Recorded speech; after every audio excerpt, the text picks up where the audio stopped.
What's up, world renowned family? Welcome to another episode of Neil at Noon. Today we're talking about loops. We're continuing our loop series, if you will. We started with the OODA loop, then the preparation expectation loop.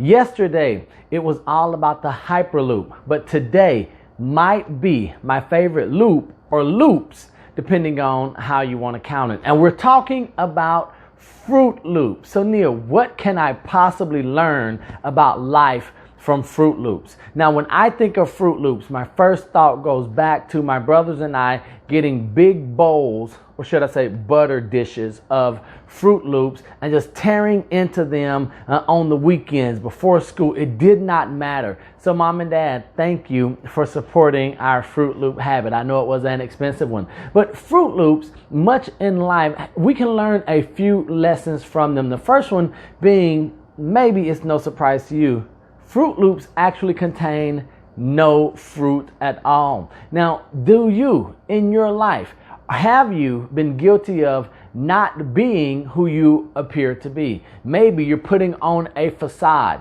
Okay, I know I'm coming on kind of hard. Let me say this. Maybe you know someone who could be considered a Froot Loop. Maybe they're putting on a facade. Maybe they're proclaiming to be something they are not. When you go in and you look at them, you say, you're not what you claim to be. So that's the first lesson of Froot Loop. The next lesson that I think of when I think of Froot Loops goes back to an aesthetics part and an underlying inside of each of us. So all of the Froot Loops, even though there are 8 different colors, how many flavors are there?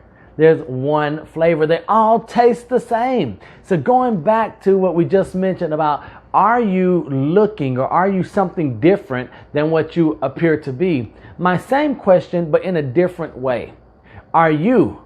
Is your character the same of everyone around you, or are you a little bit different? Can I tell a difference between you and the world by how you talk, by the way you act, or how you interact with others? Can I tell that you are truly set apart by the words that are coming out of the mouth, or the books that you read, or maybe even the music that you listen to? If not, the yellow, the blue, the red, the pink, they're all the same. And the last idea, or the last point that I would like to share with you about Froot Loops is this. Froot Loops, regardless of their nutritional value, that's up for debate, they make people feel good. It's something about seeing Toucan Sam and in the cartoons or the commercials when it says follow your nose. When have you followed your nose? When have you followed your intuition to do what you knew was right? Now, we're not talking about, going and doing what we want to do just off of a nudge or when we know things are wrong, but that intuition, that gut feeling, that conscience.